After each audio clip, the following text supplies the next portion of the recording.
नमस्कार प्यारे मित्रों, मैं गौरव एक बार दोबारा से आपका AWT परिवार में हार्दिक स्वागत करता हूं। आगरा वाले टीचर्स आपके लिए लगातार क्वालिटी कंटेंट ला रहे हैं। कृपया करके अपना प्यार और सहयोग बनाए रखिएगा। और आपकी क्लास कांग्रेस अधिवेशनों की अगली क्लास है, जिसमें आने वाले महत्वपूर्ण कांग्रेस अधिवेशन और उनमें आने वाले महत्वपूर्ण क्वेश्चंस पे हम चर्चा करेंगे। तो आपका समय व्यर्थ ना करते हुए शुरू करते हैं अगले कांग्रेस अधिवेशनों के बारे में।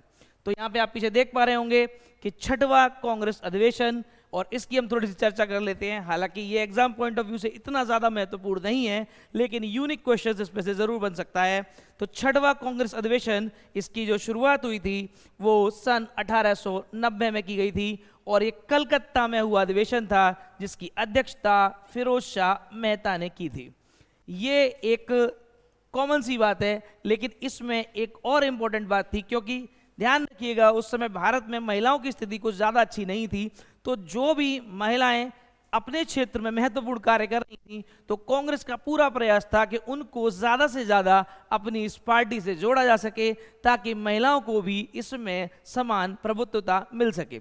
और इसी क्रम में कादम्बिनी गांगुली, जो कि उस समय भारत की पहली ग्रेजुएट यानी कि स्नातक थी, उनको इसमें बुलाया गया था और यहाँ पर इन्होंने कांग्रेस में अपना संबोधन दिया था। नीचे की स्लाइड में आप देख सकते हैं कादम्बिनी गांगुली जी और फिरोज शाह मेहता, जो कि कांग्रेस के उस समय के अधिवेशन के अध्यक्ष थे। अगली स्लाइड पे आते हैं, चलते हैं 7वें अधिवेशन पे।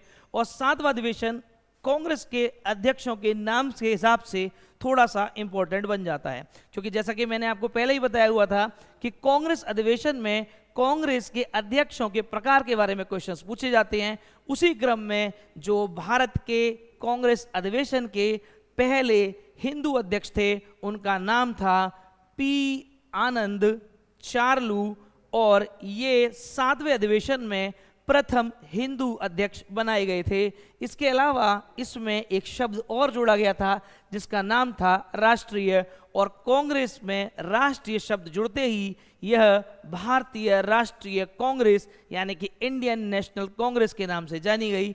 और यहाँ इस चित्र में आप देख सकते हैं पी आनंद चार्लू, जो उस समय कांग्रेस के पहले हिंदू अध्यक्ष थे, उनकी यहाँ पर तस्वीर लगी हुई है। चलिए आगे बढ़ते हैं, 9वें अधिवेशन पे आते हैं। और 1893 का ये जो अधिवेशन है, ये कुछ ज़्यादा ही इम्पोर्टेंट अधिवेशन है। जैसा कि मैंने आपको बताया था कि दादा भाई नौरोजी के कुछ अधिवेशन बहुत ज़्यादा इम्पोर्टेंट हैं, जिनके बारे में आपसे हम चर्चा करते आ रहे थे। उनमें से 1893 का लाहौर अधिवेशन, जो कि उस जमाने में पंजाब का हिस्सा हुआ करता था, दादा भाई नौरोजी का दूसरा अधिवेशन था, जो उनके द्वारा संचालित किया गया था।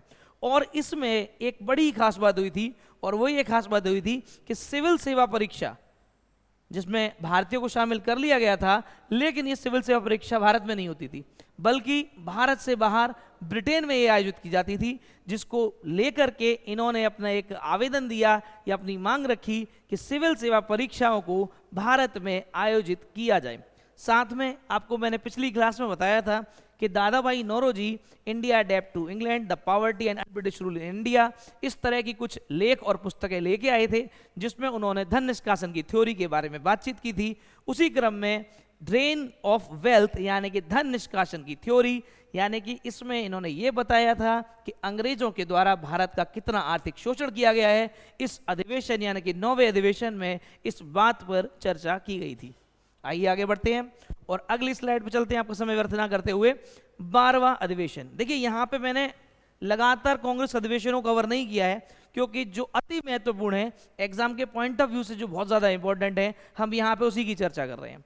तो उसी क्रम में आपका जो 12वां कांग्रेस अधिवेशन है, वो कुछ ज़्यादा ही इंपॉर्टेंट हो जाता है। और वो इंपॉर्टेंट इसलिए भी होता है क्योंकि इसका अधिवेशन का आयोजन 1896 में दोबारा से कलकत्ता में हुआ था। और सुनिएगा ध्यान से, कांग्रेस के अधिकतर अधिवेशन जो हुए हैं शुरुआत में, वो कलकत्ता में ही सबसे ज़्यादा हुए हैं, क्योंकि कलकत्ता उस समय अंग्रेज़ों का एक, ब्रिटिश की एक राजधानी थी भारत की, और साथ में राजनीति का केंद्र था। कलकत्ता एक ऐसा शहर था जहां पर बुद्धिजीवियों की संख्या भर भर के थी, और वो लोग क्रांतिकारियों, बुद्धिजीवियों, कला के क्षेत्र से आने वाला सबसे इंपॉर्टेंट जो शहर था वो कलकत्ता था। इसीलिए जितने भी अच्छे काम, अच्छी सोसाइटियां बनी, उनमें ज़्यादातर बंगाल की धरती या फिर उसमें मुख्य रूप से हम नाम लें तो कलकत्ता से आपको ज़्यादातर लोगों का उद्गम आपको देखने को प्राप्त होता है। यहीं पे आप आगे चलते हैं तो देखते हैं इनके अध्यक्ष, और इनके अध्यक्ष थे रहीमतुल्लाह सयानी। नाम दोबारा से याद कीजिएगा, 12वें कांग्रेस के अधिवेशन के अध्यक्ष हैं रहीमतुल्लाह सयानी। और गुरुदेव रविंद्रनाथ टैगोर, जिनको गीतांजलि के लिए भारत में साहित्य का पहला नोबेल अगर किसी कवि को मिला तो गुरुदेव रविंद्रनाथ टैगोर थे। उन्होंने यहाँ पर राष्ट्रीय गीत वंदे मातरम को गाया था। वंदे मातरम हमारा राष्ट्रीय गीत पहली बार कांग्रेस के 12वें अधिवेशन में गाया गया, जिसकी अध्यक्षता रहीमतुल्लाह सयानी ने की थी। आइए देख लेते हैं राष्ट्रीय गीत के बारे में कि क्या है ये राष्ट्रीय गीत और ये कहाँ से लिया गया है। तो वंदे मातरम की जो रचना थी वो बंकिम चंद्र चटर्जी, जिन्हें आप बंकिम चंद्र चट्टोपाध्याय के नाम से भी जानते हैं, इनके द्वारा रचित एक उपन्यास था जो कि सन्यासी विद्रोह के ऊपर अपनाया गया था, जहां पर अंग्रेजों ने सन्यासियों से आपका तीर्थ यात्रा कर लेना शुरू किया था। तो उस विद्रोह के ऊपर इन्होंने एक अपनी रचना यानी कि उपन्यास लिखा था, आनंद मठ, और वहीं से ये जो वंदे मातरम गीत है जो कि संस्कृत और बांग्ला दोनों भाषाओं में रचित है वो लिया गया है। और जिस प्रकार से राष्ट्रगान को गाने के लिए 52 सेकंड का समय लिया जाता है, उसी तरह से इसको गाने के लिए लगभग 64 सेकंड का समय इसमें दिया जाता है। तो ये हैं बंकिम चंद्र चटर्जी, और आप देख रहे हैं ऊपर रहीमतुल्लाह सयानी जी, जो कि कांग्रेस के उस समय के अध्यक्ष थे, और आनंद मठ की रचना करने वाले, राष्ट्रीय गीत की रचना करने वाले बंकिम चंद्र चटर्जी को आप इस स्लाइड में देख पा रहे होंगे। आगे बढ़ते हैं, 17वें अधिवेशन पे चलते हैं। थोड़ा सा इंटरेस्टिंग है क्योंकि अभी तक गांधी जी का आगमन इन जगहों पे नहीं हुआ था, वे अफ्रीका में बिजी थे। ऑफिशियली रूप से गांधी जी जो हैं 1915 में जनवरी में आए थे, लेकिन कांग्रेस के अधिवेशनों में उन्होंने भाग लेना पहले ही शुरू कर दिया था। और उसी क्रम में ये जो अधिवेशन है, जो कि 17वां अधिवेशन है, गांधी जी के नाम की वजह से थोड़ा ज़्यादा खास हो जाता है। दिनशा इदुल जी वाचा, दिनशा इदुल जी वाचा इसके अध्यक्ष थे 1901, और दोबारा से ये कलकत्ता में आयोजित हुआ था। और पहली बार गांधी जी को इस मंच पर यानी कि कांग्रेस के मंच पर देखा गया था। यानी कि आप कह सकते हैं कि गांधी जी ऑफिशियली पहली बार कांग्रेस की इस अधिवेशन का हिस्सा बने थे। और नीचे आप देख सकते हैं दिनशा इदुल जी वाचा जी को, जो कि उस समय कलकत्ता अधिवेशन 1901 के कांग्रेस के अध्यक्ष थे। आगे बढ़ते हैं और आगे देखिए 21वां अधिवेशन।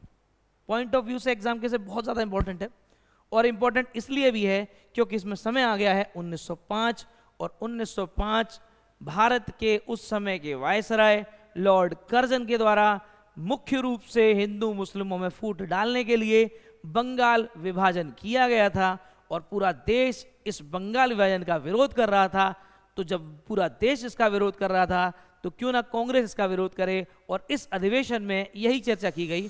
1905 के इस अधिवेशन को बनारस में आयोजित किया गया, और गांधी जी के राजनीतिक गुरु कहे जाने वाले गोपाल कृष्ण गोखले, दोबारा से नाम याद कर दीजिएगा, गांधी जी के राजनीतिक गुरु हैं जो कि गांधी जी को भारतीय राजनीति में लेके आए थे। इनका नाम है गोपाल कृष्ण गोखले। 1905 के कांग्रेस अधिवेशन की इन्होंने अध्यक्षता की थी, और भारत में ब्रिटिश राज के खिलाफ पहली बार औपचारिक रूप से इन्होंने स्वदेशी आंदोलन की घोषणा या समर्थन करने की बात की थी। और स्वदेशी आंदोलन के बारे में आपको थोड़ा सा बताना चाहूँगा। अभी जैसे मैंने आपको बताया कि बंग विभाजन के विरोध में, यानी कि बंगाल विभाजन के विरोध में, जो कि लॉर्ड कर्जन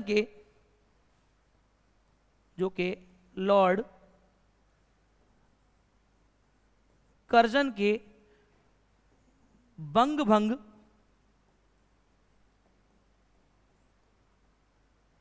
के विरोध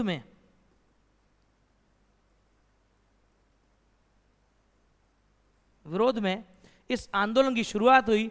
और स्वदेशी आंदोलन का मतलब यह था कि विदेशी सामानों का हम बहिष्कार करेंगे और हमारे देश में निर्मित स्वदेशी सामान को हम अपनाएंगे, ताकि भारत की अर्थव्यवस्था अपना आकार ले सके और वहीं ब्रिटिश अर्थव्यवस्था पर सीधा सीधा तमाचा मारा जाए और उन्हें ये एहसास कराया जाए कि अगर आप भारतीयों के हितों में अगर नहीं सोचेंगे तो भारतीय भी आपका हित नहीं होने देंगे। तो भारत का पहला ऐसा आंदोलन जिसमें शहरी और ग्रामीण जनता ने मिलकर के काम किया था वो था आपका स्वदेशी आंदोलन, जिसका कांग्रेस ने 1905 के अधिवेशन में समर्थन किया था और औपचारिक घोषणा की थी।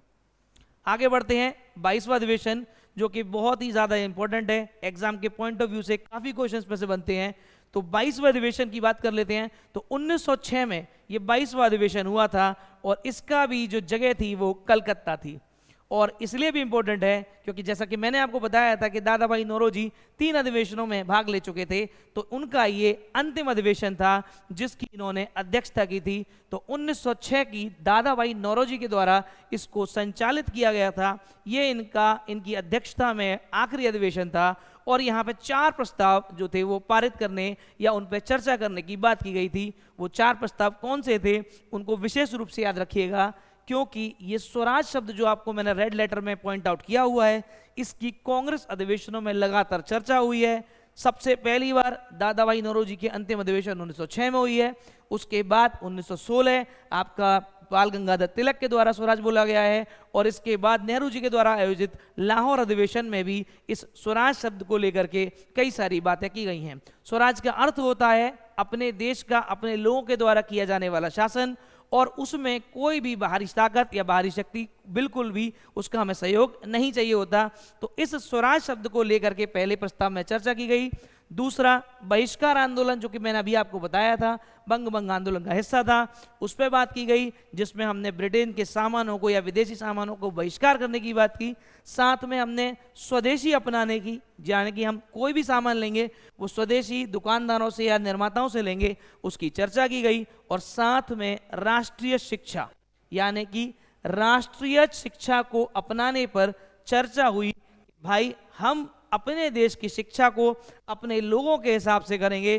तो इन 4 प्रस्तावों पर कांग्रेस में इस अधिवेशन में चर्चा की गई। साथ में बंगाल विभाजन के विरुद्ध एक प्रबल आंदोलन को लेकर के बातें की गई कि इस बंग विभाजन के आंदोलन को हम और तीक्ष्ण करेंगे और दूर तक लेके जाएंगे और इसका प्रभाव आगे तक लेंगे। लेकिन इस आंदोलन के साथ साथ, इस सम्मेलन के साथ साथ कुछ बातें और हुई और इसमें एक युवाओं का एक धड़ा था जो कि मुख्य रूप से लाल बाल पाल और अरविंद घोष के नाम से जाना जाता था, यानी कि लाला लाजपत राय, बिपिन चंद्र पाल, बाल गंगाधर तिलक और अरविंद घोष। इस तरह के जो नए उम्र के जो नौजवान युवा साथी थे कांग्रेस के, वो चाहते थे कि कांग्रेस को थोड़ा सा रेडिकल होना पड़ेगा, थोड़ा सा आक्रामक होना पड़ेगा। और इस अधिवेशन से गरम दल के अपने विचारों की मांग उठने लगी, जो कि आने वाले समय में सबके सामने निकल के आई, जिसकी चर्चा हम अगली क्लास में करेंगे। और साथियों ध्यान रखिएगा कि गरम दल का भी अपना इस क्रांति में बहुत ही ज़्यादा सहयोग रहा है, क्योंकि इसके बाद इनके लीडर्स ने देश के युवाओं को एक करने में अपनी पूरी जी जान झोंक दी थी। तो मेरा ये उद्देश्य था कि आज की क्लास को थोड़ा सा रखा जाए जिसमें आपको कांग्रेस के महत्वपूर्ण अधिवेशनों के बारे में चर्चा की जाए। मैं उम्मीद करता हूं कि मेरे द्वारा पढ़ाई हुई इन चीज़ों को आपको थोड़ा समझ में आ रहा होगा। आप अपने कमेंट्स हमें देते रहिएगा। AWT परिवार से जुड़े रहें। मैं गौरव आपका हार्दिक अभिनंदन करता हूं। नमस्कार। क्या हो गया इसमें?